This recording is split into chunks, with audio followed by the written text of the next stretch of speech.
من يهد الله فلا مضل له ومن يضلله فلا هادي له ونشهد أن لا إله إلا الله وحده لا شريك له ونشهد أن سيدنا وحبيبنا ومولانا محمدا عبده ورسوله أما بعد فأعوذ بالله من الشيطان الرجيم بسم الله الرحمن الرحيم سبحان الذي أسرى بعبده ليلا من المسجد الحرام إلى المسجد الأقصى الذي باركنا حوله لنريه من آياتنا إنه هو السميع البصير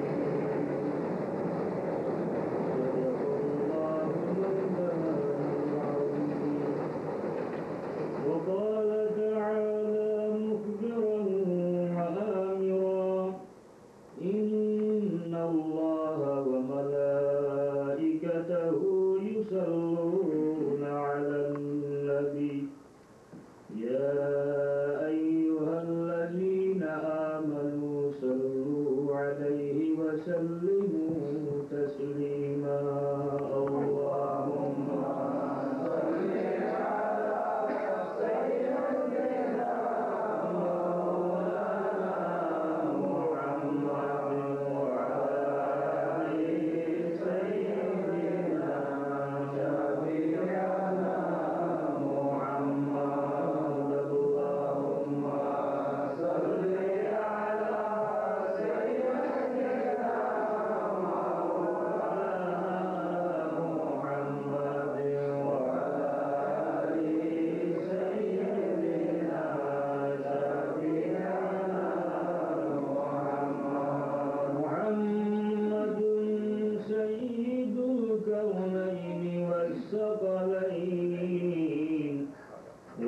والفريقين من عرب ومن عجم اللهم صل على سيدنا مولانا محمد وعلى سيدنا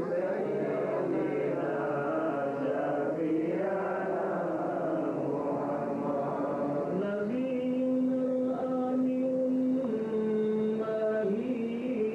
فلا أحد أبر في قول لا منه ولا نعبي اللهم صل على سيدنا مولانا محمد وعلى سيدنا شفيعنا هو الحبيب الذي ترجى شفاعته لكل هول من الأهوال مقتحم اللهم صل على سيدنا مولانا محمد وعلى آله سيدنا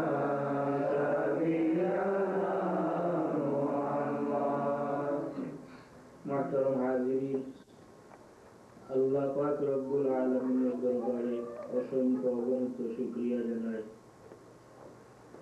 যে আল্লাহ পাক রব্বুল আলামিন মেহেরবানি করে আজকের এই পবিত্র দিনে পবিত্র রাত্রিতে মসজিদে আসার তৌফিক দিয়েছেন সবাই বলি আলহামদুলিল্লাহ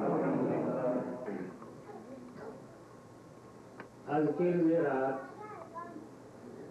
এই রাত হলো এমন একটা রাত এই রাতে এমন একটা ঘটনা সংঘটিত হয়েছে যা এর পূর্বে কোনোদিন ঘটে নাই এবং এর পরেও ঘটে নাই ঘটবেও এই রাত্রে যে ঘটনা সংঘটিত হয়েছে সে ঘটনা বর্ণনার পূর্বেই আল্লাহ বলতেছে, ঘটনা আলোচনার পূর্বেই আল্লাহ বলতেছেন সুবহান। কোরআন শরীফে আছে সুবহানাল্লাযী আসরা বিআবদি। আমরা যখন কোন আশ্চর্যজনক সংবাদ শুনি তখন কি বলে? সুবহানাল্লাহ। তো আল্লাহ নিজেই বলতেছেন সুবহানাল্লাহ। এই ঘটনা বর্ণনার আগে সুবহানাল্লাহ, এটা এত বড় আশ্চর্যজনক ঘটনা, এই জন্য আল্লাহ বলতেছেন সুবহান।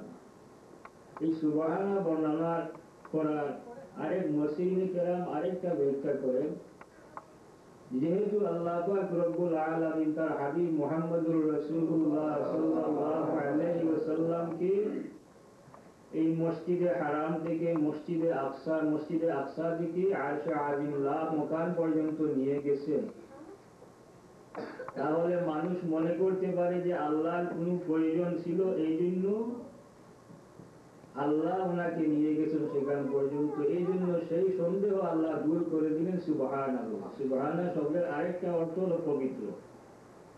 সুবহানা শব্দের অর্থ হলো পবিত্র, অর্থাৎ আল্লাহ কারো মুখাপেক্ষী নন, আল্লাহ কারো মুখাপেক্ষী নন, আল্লাহ কারো কাছ থেকে সাহায্য নেওয়ার প্রয়োজন পড়ে না।